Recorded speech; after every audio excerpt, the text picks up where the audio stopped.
Bonjour à toutes et à tous. Étudions le coefficient de variation d'une variable quantitative.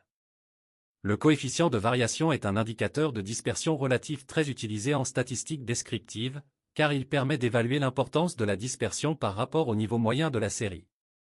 Contrairement à la variance ou à l'écart type qui s'exprime dans l'unité de la variable étudiée, le coefficient de variation est un nombre sans dimension, généralement exprimé en pourcentage, ce qui facilite les comparaisons entre différentes séries de données.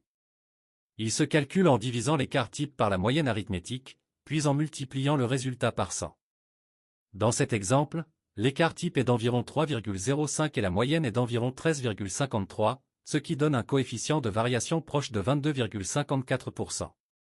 Cette valeur signifie que la dispersion des notes représente environ 22% de la moyenne, ce qui permet d'interpréter le degré d'hétérogénéité des résultats. Lorsque le coefficient de variation est faible, cela signifie que la dispersion est faible par rapport à la moyenne.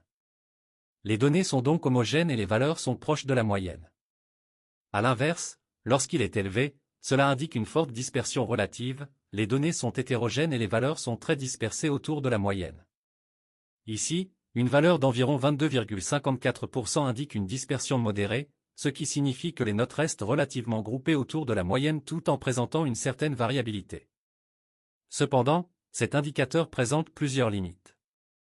D'abord, il devient non pertinent lorsque la moyenne est nulle ou proche de 0, car il repose sur une division par la moyenne, ce qui peut donner des résultats instables ou non définis. Ensuite, comme l'écart type, il est sensible aux valeurs extrêmes, qui peuvent fortement influencer son résultat. De plus, son utilisation est limitée aux variables quantitatives positives. En présence de valeurs négatives, son interprétation peut devenir difficile, voire incohérente. Enfin, il peut être trompeur, car deux séries peuvent avoir le même coefficient de variation tout en ayant des distributions très différentes. Une présentation plus détaillée sur l'étendue, l'écart moyen, la variance, l'écart type et le coefficient de variation est partagée dans notre chaîne YouTube Statistique Autodidacte. Si cette vidéo vous a aidé à mieux comprendre les statistiques, abonnez-vous à la chaîne Statistique Autodidacte, sur YouTube, Facebook ou TikTok. À très bientôt pour une prochaine vidéo.